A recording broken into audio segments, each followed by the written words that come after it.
Hola, hola, hola. Quiero hablarles acerca de las escrituras, sobre todo de aquel tema que tanto se habla hoy en día acerca del fin del mundo, de la segunda venida de Jesucristo, y bajo el punto de vista preterista.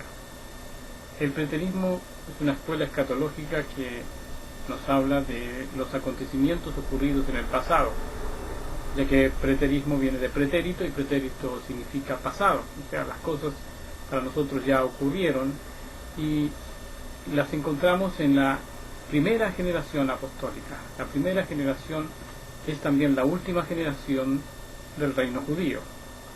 Nuestro Señor Jesucristo viene a este mundo a la edad de 30 años, es decir, nuestro Señor Jesucristo nace como Jesucristo a la edad de 30 años de Jesús, ya que cuando Él nace no se cumple toda la profecía desde el nacimiento de Jesús, aunque su nacimiento está profetizado. Es una obra de Dios que comienza desde el año del nacimiento de Jesucristo hasta el año 70.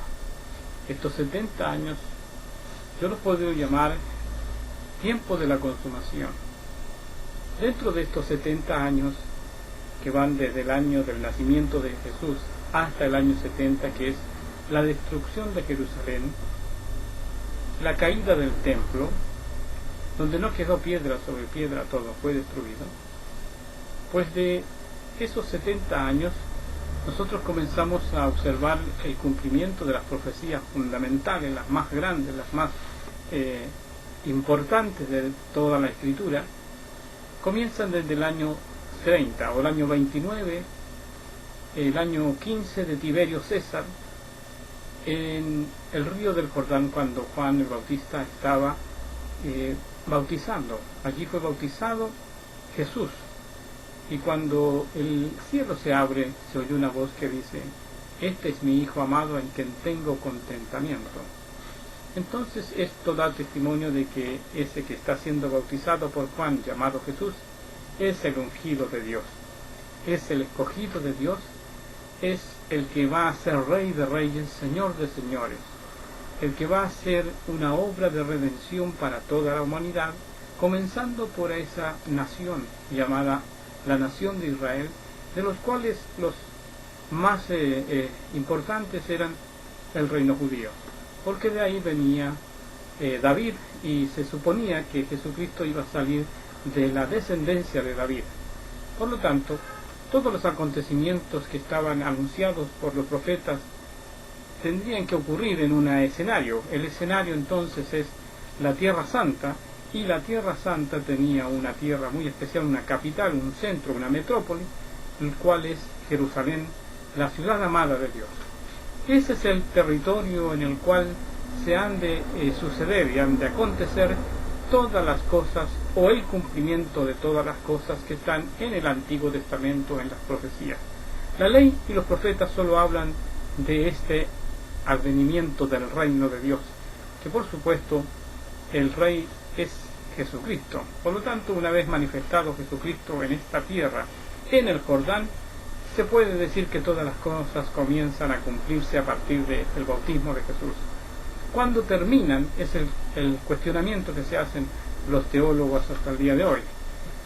Muchos separan ahora las cosas que faltaban por cumplir desde la cruz, se saltan hasta esta época, lo que significaría que han transcurrido más de 1970 años a la espera de esa segunda etapa en la cual se tienen que cumplir las otras cosas que estaban anunciadas por los profetas.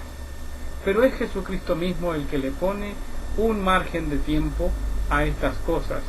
En el capítulo 24 de Mateo, él, después de describir todas las cosas que iban a venirles a los discípulos y a los creyentes en Cristo en esa época, él sella con unas palabras muy decidoras, muy importantes, que muy pocos le han dado la importancia, pero para nosotros los preteristas esto es de suma importancia, atender a esas palabras. Jesús dice: de cierto os digo, no pasa esta generación hasta que todo esto acontezca. En esas palabras Jesús encierra todos los acontecimientos que han de suceder después de su partida solamente en una generación. No pueden pasar entonces más allá de 40 años o de 42 años hasta que todo lo que él ha dicho se cumpla. Y lo que él ha dicho no es otra cosa que confirmar que las profecías solamente llegaban hasta Juan. ¿Por qué hasta Juan? Porque el siguiente, que era Jesucristo, no era para profetizar, él era para cumplir lo profetizado. Entonces, no puede haber más allá de una generación para el cumplimiento de todas las cosas que están escritas en el Antiguo Testamento. En eso consiste entonces el preterismo, en probar, en demostrar que aquellas cosas que están en el libro de Apocalipsis no son más que la revelación, es decir, la forma de mostrar que las cosas están dentro de la generación apostólica, lo que automáticamente nos deja por aceptar que la profecía fue mostrada por el ángel a Juan antes de la destrucción de Jerusalén, porque la destrucción de Jerusalén es lo último que ocurre en toda esa generación. Y a raíz de ese anuncio de Jesús de que la ciudad de Jerusalén sería hollada y que la caída del templo sería destruida, donde no quedaría piedra sobre piedra, fue a raíz de esto que dijo Jesús acerca de esas cosas que vinieron sus discípulos a preguntarle ¿cuándo va a suceder esto? ¿Y qué señales habrá de tu venida y del fin del mundo? Esa pregunta encierra tres acontecimientos que nunca han estado separados, siempre han sido exactamente lo mismo en cuanto a la época y en cuanto a los sucesos que debían ocurrir a raíz uno del otro. Es decir, si la destrucción de Jerusalén está en el año 70 y la caída del templo también está en el año 70, entonces obviamente que la señal de su segunda venida tiene que estar cercana a esa fecha, muy cercana, y también el fin del mundo que había creado Dios para ellos, el mundo israelita, también estaba en ese punto el fin. Por lo tanto, lo que hace Jesucristo al decir no pasa esta generación hasta que todo esto acontezca, es simplemente decir que todas las cosas que él ha dicho no pueden pasar más allá de 42 años. Ese es el tiempo entonces de la consumación. Todos esos años que hay desde el año 0, desde el nacimiento de Jesús, hasta el año 70, todo eso es tiempo de cumplimiento. Pero los más importantes están desde el año 30 hasta el año 70.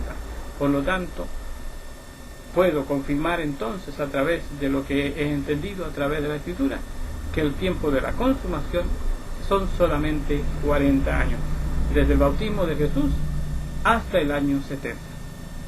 Entonces tengo que preocuparme yo, y tiene que preocuparse cada lector, que una vez que ha entendido esto, que las cosas que dijo Jesús no pueden estar en el siglo XX, no estuvieron en el milenio, ni estuvieron en el primer siglo, es decir, no estuvo en el año 100. El cumplimiento de las cosas de Jesucristo estuvieron en el año 70. ¿Cómo comprobamos esto entonces? Vamos a la Escritura. Jesús dice así en Mateo capítulo 10, verso 23. Cuando ustedes sean perseguidos, huyan a la otra ciudad, porque de cierto les digo que ustedes no alcanzarán a recorrer todas las ciudades de Israel, yo vengo antes. Dicho de otra manera, Jesucristo está diciendo que su segunda venida sería antes que los discípulos, al huir de los romanos de una ciudad a la otra, ellos no alcanzarían a dar vuelta a Israel. Él vuelve antes. Eso es una demostración de que el advenimiento de Jesús en su segunda venida es anunciada por Jesús para esa misma generación. En otra oportunidad Jesús, en Marcos capítulo 9, verso 1, en otra oportunidad está predicando y dice: hay algunos de los que están aquí presentes que no gustarán la muerte sino hasta cuando vean venir al reino de Dios con poder y gloria. Ese advenimiento del reino es su segunda venida. Por lo tanto, lo que está diciendo allí, que habrán algunos que morirán antes y que otros morirán solamente hasta el día en que aparezca el Señor en las nubes del cielo.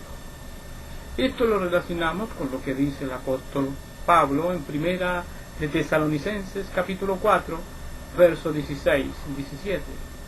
Cuando él explica a los hermanos de Tesalónica diciéndole: no quiero que ignoréis acerca de los que duermen, porque con voz de mando, con voz de arcángel y con trompeta de Dios, Jesucristo descenderá de los cielos, y los que duermen en Cristo resucitarán primero, luego nosotros. Cuando él dice que van a resucitar los que duermen primero y que después resucitan ellos, obviamente es porque ellos tienen que morir primero. Nadie puede resucitar si no muere primero. Y esto es lo que dice el apóstol Pablo en 1 Corintios 15. Nadie puede resucitar si no muere primero, y nadie puede ver a Dios si no es a través de la resurrección. Por lo tanto, lo que está diciendo el apóstol Pablo es que el día de la resurrección, que el día en que van a resucitar todos, es el mismo día en que se ve la señal del Hijo del Hombre viniendo en las nubes del cielo, porque en ese momento lo que debe hacer Jesucristo cuando viene como segunda venida, en su señal de su segunda venida, es dar la orden de resurrección a los que han muerto.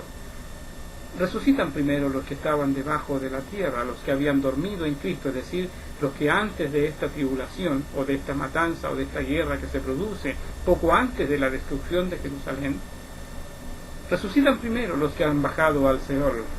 Luego resucitan los que están aún en la superficie de la tierra, que no han descendido, es decir, los que mueren en el último día de aquella gran matanza.